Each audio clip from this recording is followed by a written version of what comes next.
I really wanted to speak more to our culture as opposed to all the specific strategies that we put into place, because we did a slew of strategies. Lori Swope, she is our infection prevention and control manager. So just a quick slide, our demographics, I won't belabor it, but specific to our ICU, we're a 28-bed unit. We take over 1,700 admissions a year, and we take all comers, cardiovascular, med-surg, neuro, what have you. And I wanted to present this slide. I am a firm believer that quality is never an accident. It's always the result of intentional effort, and we were very intentional about decreasing our CLABSI rates. In an attempt to paint that picture, I took this timeline specifically back to September 2010 in order to tell you the story of how we got here today. Historically, we had a CLABSI rate that was very low or zero in our ICU, but for whatever reason, well, I'll tell you the reason, but in fourth quarter of 2010, our CLABSI rate started to rocket. So this collaborative could not have been more timely. So in regards to the CLABSI bundle, which we all know quite intimately, Shawnee Mission had already established a CLABSI committee. They were meeting monthly, and that was established as part of our 2007 collaborative with Adventist Health System and Johns Hopkins. We had, as part of that program, really done a good job of integrating the bundle and the practices around central line insertion into practice. So we quickly recognized as part of this collaborative that we had opportunities for improvement around maintenance care. So when we were asked by Michelle to speak to some of the tools that we used out of this particular project and collaborative, we probably used them all in some way, shape, or form, some in their original form, others in modification. The first thing we did was got about a little over 70% compliance with the Science of Safety video, and since then have integrated it into our unit-based orientation, as well as posted it on our organization intranet site for others to view as well, even outside of the ICU. Our senior executive partner is actually our chief nursing officer. We meet with her monthly. As part of those meetings, we do data sharing.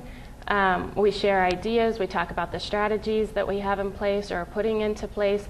And we talk about the barriers that we're coming up against that maybe she can help us to overcome. In putting together our CUS team, we had already started to establish a unit-based council, an ICU unit council, and that group was still trying to kind of find their foundation, decide what their mission, their vision was. So we just naturally transitioned that team into the CUS project. The staff safety assessment, we put that out as a team, and interestingly got great feedback. But what was most interesting is we had a lot of quick wins.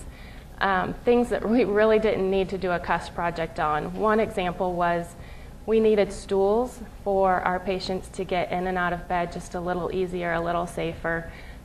Quick win, let's buy stools. We don't need a project for that. Case summary, we used it just as our action plan to keep us on target. Learning from defects. It took us a little while to warm up to this tool. It was a bit overwhelming at first.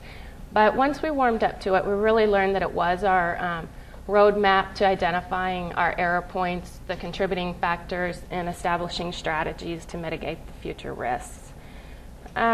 Daily goals checklist, we'll talk about in a second. Daily briefing, we have just very recently adopted huddle boards for our daily briefings, and that's actually a project in evolution currently.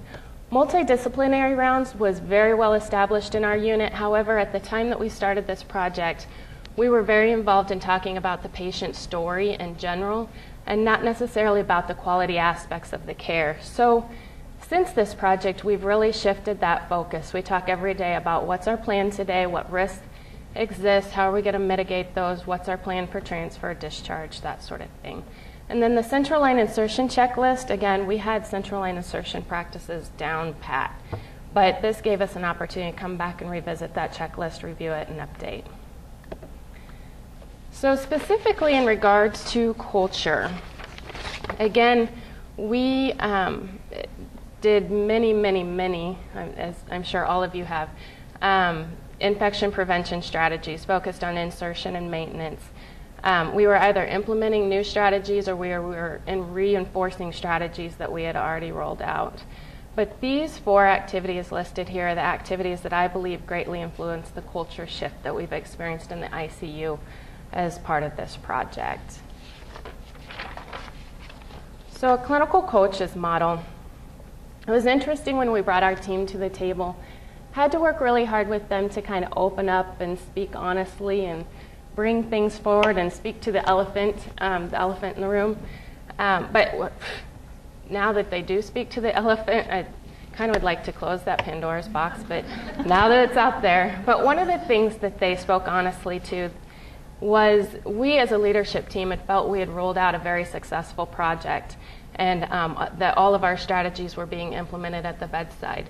And it was clear that this team believed that that hadn't happened, that the front line wasn't necessarily aware of all the strategies we had put into place. So we had learned from our emergency department and our cardiac care unit that they were using a clinical coaches model for communication. So we networked with them and developed a model that we implemented in the ICU. And what it is we take our charge nurses, we make them the experts in whatever initiative we're rolling out, and they then have a team of like 5 to 7 staff members that they work directly with in basically education at the point of care and coaching at the point of care and delivering the information that is necessary to roll out an initiative. Another layer of that is we wanted to create just some level of accountability at the front line. So as simple as it sounds, we have them sign and date that they've received the information that helps them achieve the objective that we're working towards. Rounding to influence, this was probably the most exciting. I heard several of you speak to auditing. Our group really felt like auditing felt punitive at our organization, and we were doing a lot of check, met, not met, and not really successfully driving practice at the front line. So rounding to influence, we would take, and in this case, CLABSI, but we're all working on, I've heard people speak to VAP and CODI and everything else. But in this case, specifically to CLABSI, we would do rounds on those patients that had central lines. And we would just look at all the things we generally audit, but we opened it up for conversation to talk to the front line about what are the barriers, what prevents you from using the dressing you're supposed to use, or scrubbing the hub, or what have you, whatever strategy it is. And identifying those barriers, it was our goal to then mitigate those barriers, get rid of those barriers. The other thing was learning from the front line what their realities were, because we make a lot of assumptions in committee, and we wanted to close that gap. And then we wanted an opportunity to coach and teach at the point of care. So rounding to influence is actually something that has taken off like wildfire. In fact, this week we're starting to spread it hospital-wide because it has been so effective in influencing our outcomes. So this is a picture just to show you kind of what we found at the bedside. I feel like this is that magazine, what looks different in each picture. Can you find all circle all the things that are wrong? But there's about 6 things wrong here. I'm just going to talk to a couple. What we found as we started to round and look at dressings and their integrity, are they dry and intact, is we had dressings that were rolling. They were rolling down, and it didn't seem to matter. You know, you always got your IJ, and it gets heavy, and it rolls, and you reinforce and reinforce and reinforce. But we found that it didn't seem to matter what location. These dressings weren't maintaining their integrity. We went back to look when these dressings arrived on our unit, and it happened to be 4th quarter 2010. We also found out that our staff hadn't been in-serviced on these dressings and weren't getting them applied correctly. So we went back and did some it wasn't re-in-servicing, it was in-servicing. And even after we had done that, we continued to see this rolling. So once again, went back to revisit and found a product that we felt was maintained its integrity much better. The other thing we found was our CHG patch. We weren't getting 360-degree contact because of hubbing. So when we went out and spoke to anesthesia about What happiness? She had to explain to me what hubbing was the very first time she used that. I went, huh? What hubbing is? Oh, well, hubbing is when they take that triangle thing. It's a technical term for you. And they hub it right up against the skin rather than leaving us just a little space to put that patch around. When I talked to anesthesia about that, they were very clear that they've been hubbing since the day of, they learned, since the dawn of inserting central lines. So while they were engaged in changing their behavior, they weren't convinced that they could. So we decided to take upon ourselves to remind them to not hub. So on the central line insertion kits, there's a big sticker with a smiley face and a finger with a yellow bow that says do not hub. Reminder, don't hub. And that seems to have helped. So those are just two examples of things that we learned by getting to the bedside, talking to the staff, visualizing what was going on with rounding to influence. Our daily quality checks, this is something we already had into place. I think staff were having a hard time wrapping their arms around this and really getting engaged, not quite understanding what we were trying to gain with this, and that was reliability. We stole the providing excellent care for every patient every time, just really trying to shift that culture and help them understand that we wanted to be a culture of always and not usually. We also added the rationale to this just to make it more meaningful to the staff. And I probably should have posted the second page where we actually have the CLABSI portion of this. It has the insertion and continuation criteria, so it's an immediate resource for the staff on a daily basis when they're doing their assessment. And then data sharing. If you look on the left-hand side, this is the type of data we look at in Infection Prevention Committee. And it's extremely meaningful to us, but it meant nothing to the staff. It really didn't speak to them. So we went on to adapt the CLABSI free unit. We have free unit everything, self-extubation, CODI, VAP, everything's a free unit, but CLABSI free unit. And this actually is our last CLABSI. We are, as of today, Lori calculated, we're 424 days CLABSI free. You can come back. Oh. So I'm going to interrupt. I'm sorry. Go back to one more. The one thing I did want to point out on this slide while we're here, we initially were part of the Johns Hopkins study back in that 2007-2008 realm. It was through our main corporate entity. And one of the things that was interesting is the bundle at that time was really pretty new. That verbiage, we didn't have a bundle back then. We just did what we thought was right and the best things that we could do at the time. One of the things that was interesting, if you look at this 2007-2008 time frame, we were doing pretty high. So then once we started on the Johns Hopkins initiative, doing those best practices, we went down. Great, they worked. Woo! Problem was, we did not have that hardwired culture part. That aspect of that study at the time, we didn't get it. It was part of the program. It was part of it. We just didn't get it. We weren't able to encompass it at that time. After that happened, we had some leadership changes. Obviously, Stacy, awesome as she is, has also joined with us. And it's really interesting to see that culture piece really come alive. We were doing the best practices. We did become a little complacent. Obviously, we did have those spikes up. But really to see that culture change all the way up from the bedside nurse, the unit. She had touched a little bit earlier about it spreading throughout the hospital. We were talking a little bit earlier. We did have a CLABSI team in place before these initiatives. Again, looking at those best practice, that type of thing, it turned into a custom team. It just, you know, on your Outlook calendar, it turned into a custom meeting every time we went through it. We also ended up having NICU come to the table because they saw such great results that ICU was doing. So we still shameless from each other all the time. We also shared that also throughout the hospital. I mean, we now are doing CHG bathing, those sorts of things. And this is ICU specific data, but I can tell you for fourth quarter, because we started CHG bathing, it was around July or August time frame. We were having some issues house-wide with CLABSIs. Couldn't quite get our arms around it. we started the CHD bathing and a couple of the other initiatives, and we got down to 0 CLABSIs in the fourth quarter for housewide, which is awesome. For first quarter, we had 1. So far, second quarter, I'm looking at 0 right now. So I'm just, knock on wood. Don't tell anybody I said that one yet. So it's really been kind of amazing to steal from the IC. They've been grateful. We've shared. She hasn't had to steal. We've shared. Yeah, they've been wonderful, and really coming into the project, because I came into the project about midway on this one. They got it. They nailed this one. So I'm really thrilled.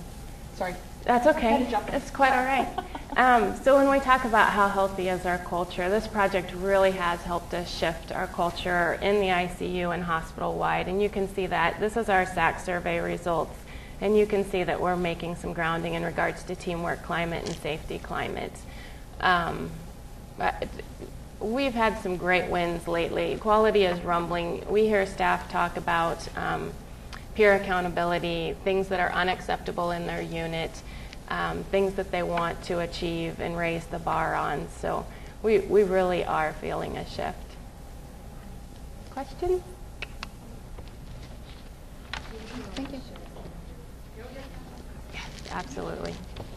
Go ahead. Absolutely, yeah. And some forms, I can send kind of both out. Can I send them to you? And well, we asked for forms as well, so yeah. Oh, thank you. Yeah, we're pretty proud. And I'd like to use you as an example, if you don't mind. And the example that I'd like to use you about is CUS is a really hard thing to get.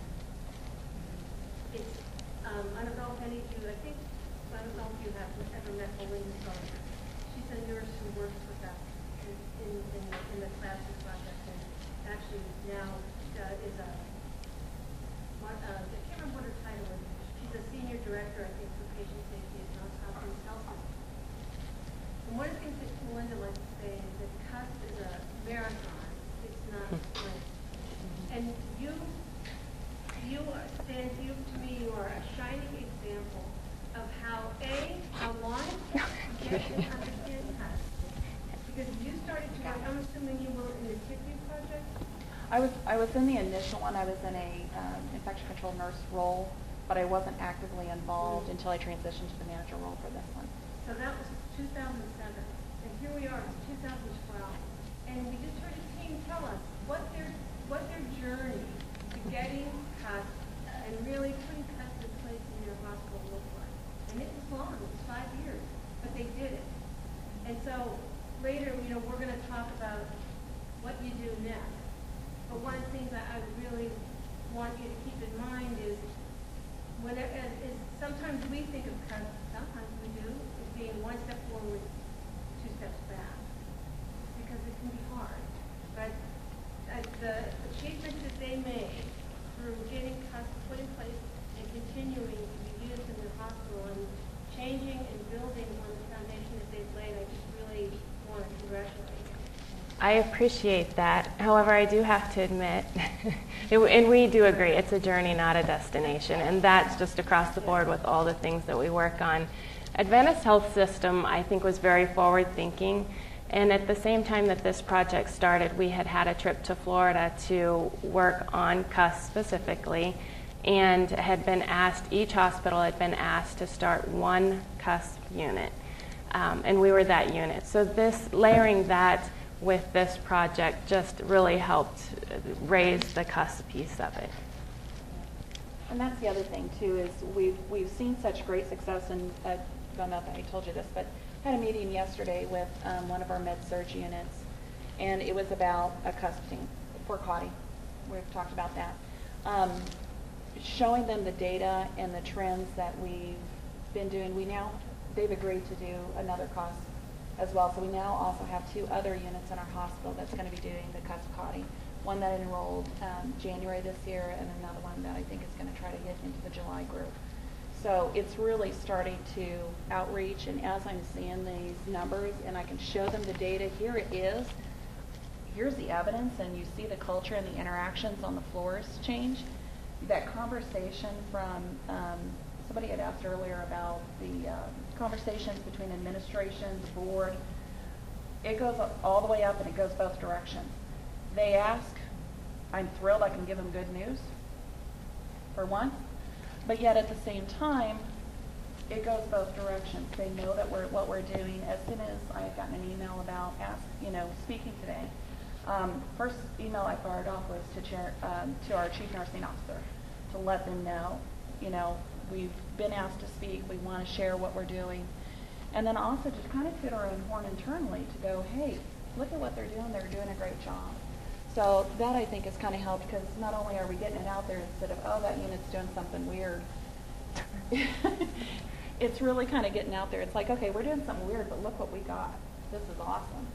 So other, departments and units are really starting to kind of embrace it and pulling that and just going, okay, well, ICU has always been special, and they've always kind of been ICU, 2-to-1 ratios to patients and that sort of thing.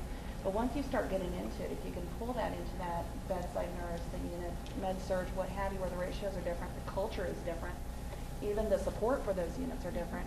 If you can take that and morph it into those other areas, it's amazing what they can do. It's really it. And you've discovered the second piece of that, which is the plus minus, which is you're the experts in your hospital. So as it spreads through your hospital, as it spreads through your hospital. Yeah. And at Hopkins, where there are lots of housekeepers, but not every unit at Hopkins has a housekeeper. Right. Really spreading that slowly and building that expertise at that organizational level really will suit you well. Congratulations. Thank you.